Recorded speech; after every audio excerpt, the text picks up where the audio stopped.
Mr. Caper. Miss Kitty Prescott wants to see you." I didn't know anyone by that name, but my secretary never allows potential candidates to skip the application process before letting them speak to me about vacancies. Let her in. A tall, very beautiful, red-headed woman entered my office with a smile on her face. She was dressed in a smart, casual outfit that complemented her figure. "Please have a seat." "No, thank you. I won't be staying long. I need to make sure I'm speaking to the right person." "Are you Jonathan Caper?" "Yes. And are you a process server?" Yes. Were you expecting me?" I usually get a more startled reaction when people see me. I wasn't sure if today was the day, but I've been expecting the divorce papers for a while now. I assume you've got an envelope for me. You caught me off guard. "Jonathan Caper, you've been served." She laughed. "I've never seen anyone smile at me when I serve them before. I bet you've got all sorts of stories about serving people. If you're not in a hurry, take a seat." "I'm curious. Well, I don't have anyone else to serve today." "Sure, I'll chat for a bit. Would you like something to drink?" "A mimosa would be perfect." And again, that charming smile. "Sorry, we only have non-alcoholic drinks, coffee and tea." "Diet Mountain Dew." "No problem, Miss Alcock. Could you bring Miss Prescott a Diet Mountain Dew?" "I'd go myself, but it's not polite to leave my guest alone." "Thank goodness you let me do at least one of my duties. You handle so many things I should be doing that I'm starting to worry. You might not need me anymore." I figured Miss Prescott could tell that this was just the usual playful banter between my secretary and me. "Miss Adcock, you know, I can't manage without you." She smiled. "Do you want anything while I get her soda? Green tea would be great. Hot, please. Tea bag or curing. Miss Adcock went to the kitchen. "So, Miss Prescott, how was I supposed to react to the news of the upcoming divorce?" I usually get one of three responses. Either the person is stunned and silent. Sometimes there's denial. "No, this can't be happening." Most often it's anger, usually directed at me with shouts like "I'm going to kill that bastard" or "I'll kill that rascal." I'm afraid that one day someone might actually try to kill the messenger. My God, that must be terrifying. "Do you have any kind of protection?"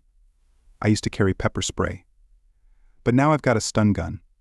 Then a mischievous spark appeared in her eyes, and of course, I always carry some protection just in case. Understanding that it was a joke, I continued, "That's a bit indecent but practical.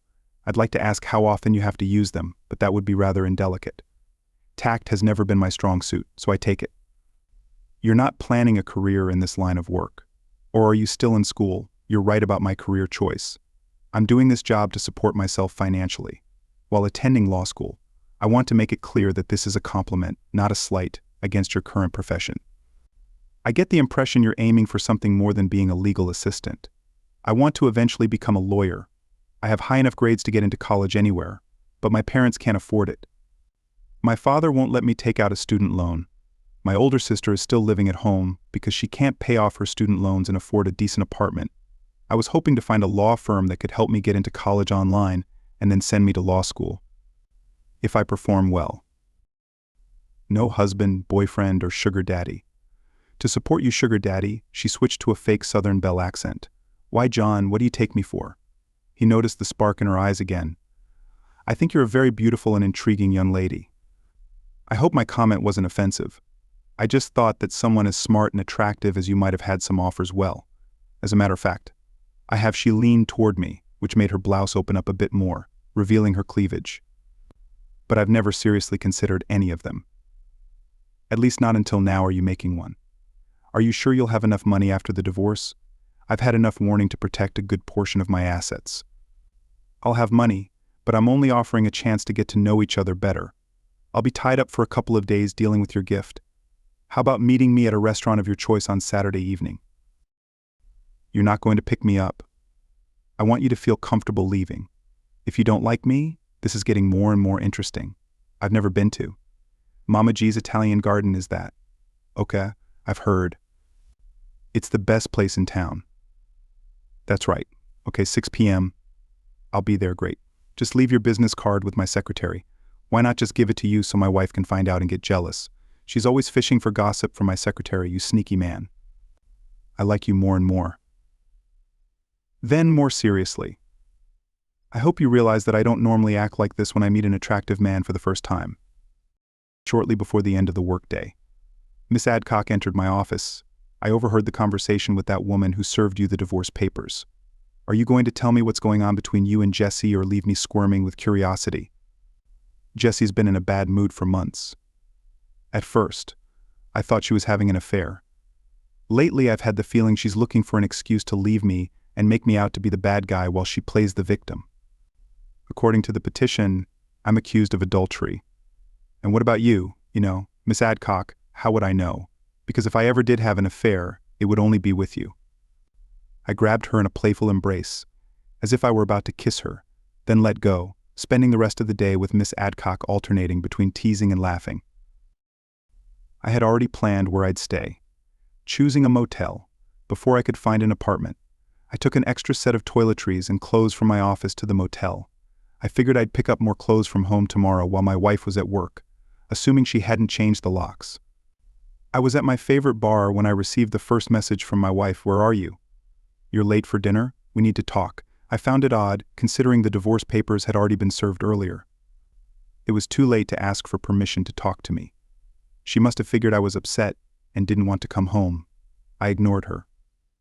An hour later, I received another message. When are you coming home? I need to discuss something important. I turned off my phone and got ready for bed. When I woke up in the morning, I deleted all her calls they had gone from. Where are you to what's going on? I arranged with work to take a month off. Right after, my lawyer filed a countersuit for divorce requesting a fair and equal division. My assistant would handle things in my absence. I used that time to get to know Kitty better. A couple of weeks later, Jesse's messages changed. John, I'm so sorry, but Miss Adcock told me that you'd been served divorce papers. I called her after I received your counterproposal. You weren't supposed to be served yet. I was advised to prepare them just in case, but for some reason they were sent early. I wanted to talk to you first. Maybe it's for the best. The picture speaks for itself. With your adultery, I'll get a better deal. I looked for the photograph in the envelope, but it wasn't there. I didn't have to think about it for long. It seemed that all our friends and relatives had received the photo except me. My sister Leona sent me the picture. It showed me affectionately kissing a woman. Leona and I laughed. This woman was someone we knew very well. She was Mary Margaret, our mother's best friend, our godmother, and the woman who helped care for our mother in her final days battling cancer. She had been kissing us both on the lips since we were kids. We never thought anything of it. Menem, as we called her, was still a stunning woman, 19 years older than me. I liked imagining how much this must have embarrassed Jesse. Jesse's next message was, as I understand it, the photo of you kissing your mistress was sent to all our friends. I think I know who sent the pictures, and I'm going to talk to him about it. It wasn't supposed to happen. But then again, it doesn't matter much. Don't say the photo is fake, because I had it checked by a forensic expert. The picture was taken right after you and she left the hotel. See you in court. Before the court session began, Jesse opened the door and saw the woman from the photograph standing in the doorway. She was stunned. Mary Margaret asked to be let in. Jesse was too shocked to object. Mary Margaret handed Jesse a notice of criminal charges for defamation. She had asked a computer expert to trace the source of the email on Jesse's laptop for the defamation case. She had the photograph of us kissing, which had been emailed by Jesse's with the caption, "This is my supposedly faithful husband and his mistress kissing after their quick afternoon sex at a hotel, but I never." Save that for the courtroom. Dear, I want to thank you for helping with my blood pressure. It was too low for a while. Now that I'm angry, it's back to normal. Let me warn you, I'm a mama bear protecting her CU. I helped my best friend raise her 2 kids, John and his sister.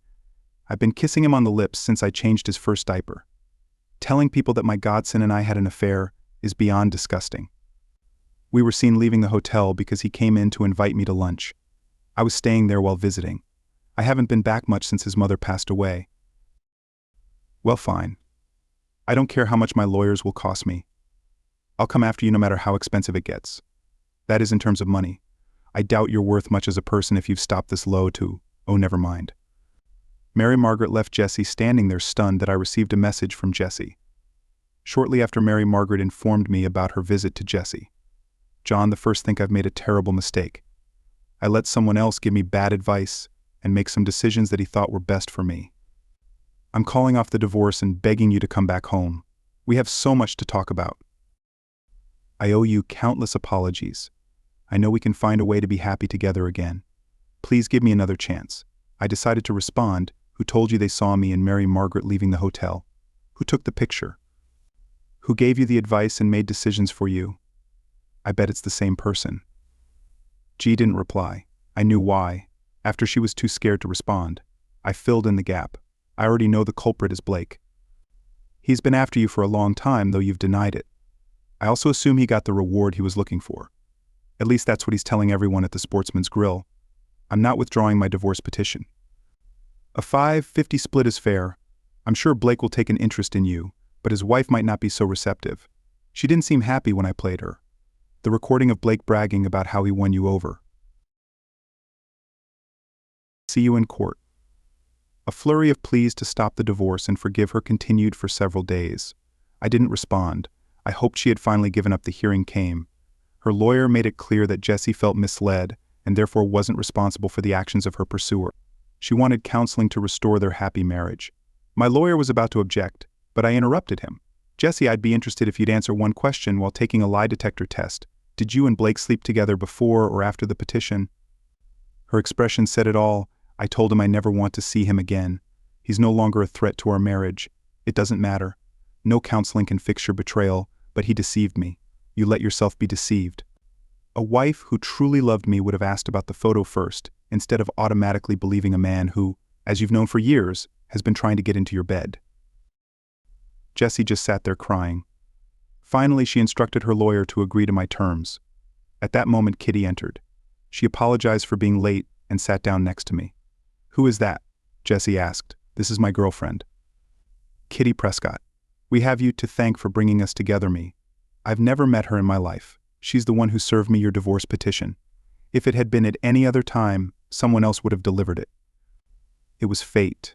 We hit it off and found that we enjoy each other's company. But she's just a girl never passing up an open invitation for sarcasm. I said I'm pretty sure that's the case, but I haven't confirmed it yet. If all the papers are already signed. Kitty said, he'll find out soon enough. Are you trying to tell me you two haven't had sex yet? Kitty spoke up again. We're not telling you anything, Jessie. It's none of your business anymore. You threw him away. I picked him up. He has this strange notion of morality that a married person shouldn't have sex with anyone other than their spouse until they're divorced. I don't think you've ever heard of that. Turning to me, Kitty asked. So where's it going to be? Hawaii or Costa Rica? Why choose 1 week in Hawaii and 1 week in Costa Rica? Those were the places we were planning to go. Jessie blurted out. I wouldn't have cheated on him if he hadn't. She realized her mistake before she could finish the sentence and began crying again. We sold the house and split the profit. Jessie had enough money to start fresh in a new apartment near her office. Blake was fired after I told their boss the whole story. Jessie was allowed to keep her job as I managed to convince him that Blake had lied and seduced her. This significantly reduced the alimony I had to pay. Blake's wife kept him on a short leash. I was very close to buying her a rooster cage at. It was a few months before we ran into Jessie. By chance. Kitty and I were shopping at the mall. She recognized us, smiled, and was about to wave when she suddenly burst into tears and ran off. I wonder what's wrong with her, Kitty asked. I don't know, let's hurry and finish buying your new maternity clothes. The ones you have don't fit anymore. Our son's going to be huge. Thank you for listening until the end. See you in the next episode of English Epic. Take care of yourself and your loved ones. Goodbye.